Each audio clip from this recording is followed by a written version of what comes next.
It was April 10th, 2009. It was Good Friday.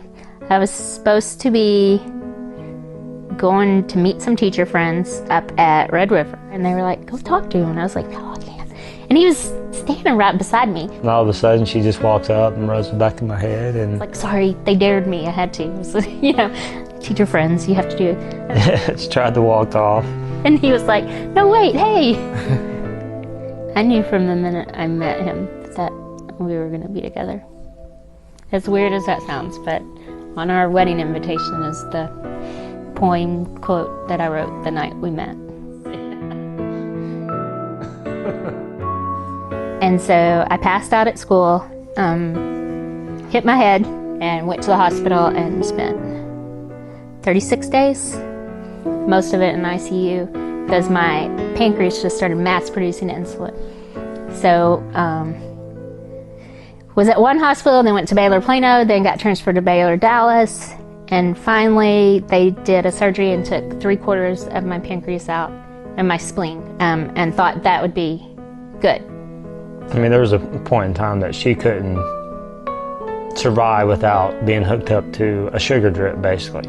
3 weeks after I got home from the hospital, I started getting sick again. So they had to go back in December of '09 and take the rest of my pancreas out.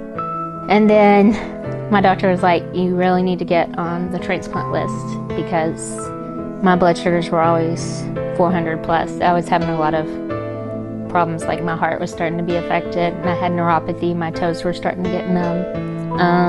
I get up and I have to take medicine at 7 and 7, my anti-rejection. I take 21 pills in the morning, I take 7 at lunch, and then I take 18 at night. And that's just all anti-rejection meds.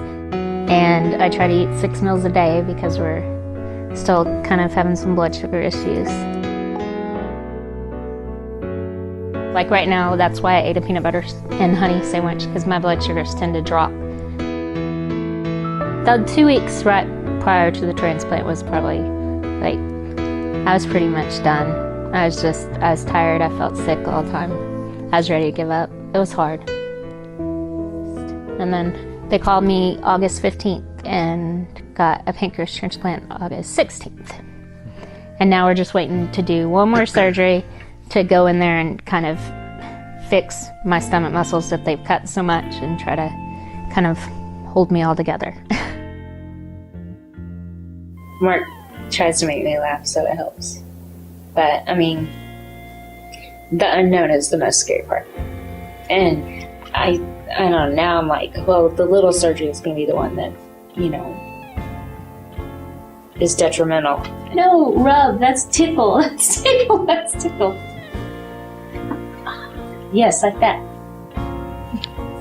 You're silly. As I told you the other day, what if I die? It's the last surgery. You said, Tiffany. This is Mark's serious face. Tiffany.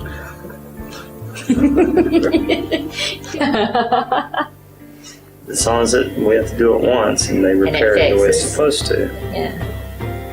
You're talking She about just not having to do this again.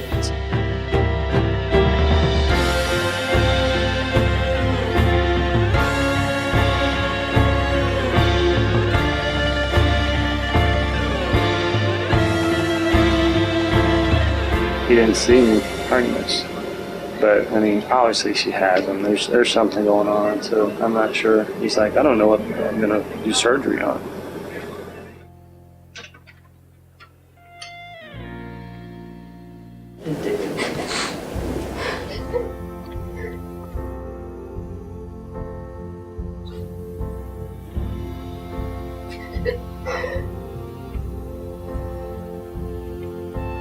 They put me through so many tests.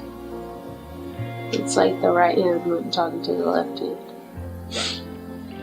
You'll roll me down the aisle if I'm too sore to walk?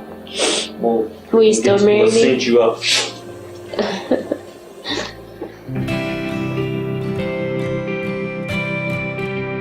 Our relationship is basically, I've been sick 95? Yeah. 95% of the We had time. only been dating about 4 months when I first got sick. So that's how I know he's a keeper. Why do you stick around? Stay with the sick girl.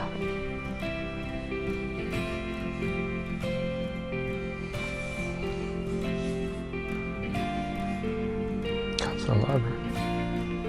I mean, she's a good girl.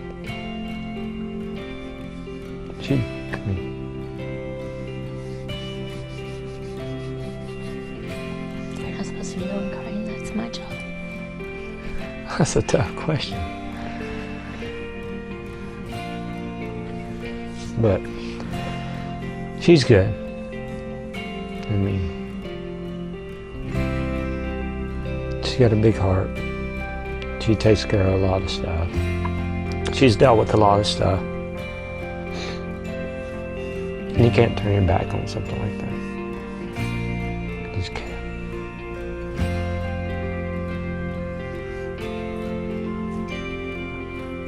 You love me even if I'm the sick girl. You're getting better. I know. And we just want to make it official in front of God and in front of our families and friends that we're gonna be with each other.